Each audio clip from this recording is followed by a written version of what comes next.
Informasi pertama akan disampaikan Cindy, silakan.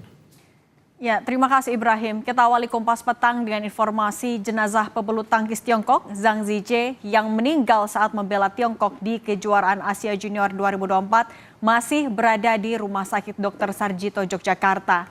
Manajemen rumah sakit bilang tindakan otopsi menunggu kedatangan keluarga Zhang dari Tiongkok.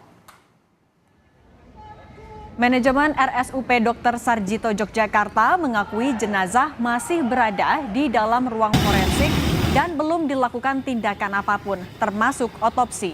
Sementara untuk proses pemulangan jenazah Zhang, terdapat dua opsi. Apakah akan menggunakan kargo atau dikremasi terlebih dahulu di Yogyakarta sebelum akhirnya dipulangkan.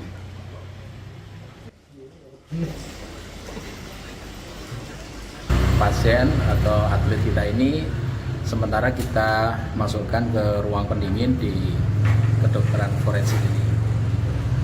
Artinya tidak ada tindakan apa-apa? Tidak ada tindakan apa-apa karena kami sifatnya adalah juga menunggu dari kedatangan orang tua dari Cina untuk bisa melihat secara utuh atlet kita ini supaya bisa melihat kondisi yang real. Kalau kemungkinan jenazah itu akan dipulangkan atau dikremasi belum ada kabar? Belum ada informasi lebih lanjut, itu nanti kita menunggu keputusan penuh ada di keluarga. Juru bicara Kementerian Luar Negeri Tiongkok, Mao Ning, menyoroti kasus meninggalnya pebulu tangkis Zhang Zijie saat bertanding di Yogyakarta. Bersama Asosiasi Bulu Tangkis Tiongkok, dia menyampaikan keprihatinan atas meninggalnya pemain muda berbakat itu. Konjen Tiongkok di Surabaya akan segera ke Yogyakarta untuk menindaklanjuti mengenai penanganan selanjutnya. 我们也听说了这一不幸的消息。 获悉这个事件的发生之后呢，中国驻泗水的总领馆立即联系和协调了印尼方面全力救治，并且派员赶赴事发地开展工作。我们对当事人不幸离世深表惋惜和哀悼，向他的家人表示慰问。外交部将继续指导驻泗水总领馆，在职责范围内做好后续的工作。 Peristiwa meninggalnya pebulu tangkis tunggal putra Tiongkok Zhang Zijie kala menghadapi tunggal putra Jepang Kazuma Kawano di partai kedua babak penyisihan grup kejuaraan Asia Junior 2024 di Gor Amongrogo, Yogyakarta menyita perhatian. Zhang sempat pingsan dan kejang saat bertanding sebelum dinyatakan meninggal saat ditangani tim medis dan dokter rumah sakit.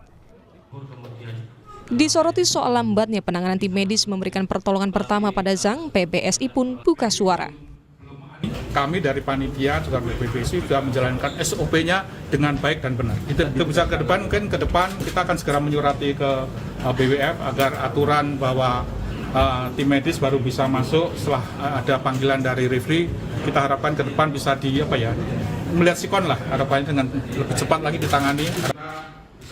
Tim medis RSUP Dr. Sarjito bilang Zhang tiba di rumah sakit dalam kondisi kritis hingga akhirnya tak tertolong saat penanganan. Sementara penyebab meninggalnya Zhang karena henti jantung mendadak. Artinya penyebab pasti belum tahu, Pak ya? Itu belum tahu. Nah, kita kan tidak melakukan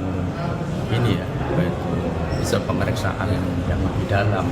Mungkin itu perlu visum atau istilahnya itu henti jantung atau henti jantung mendadak.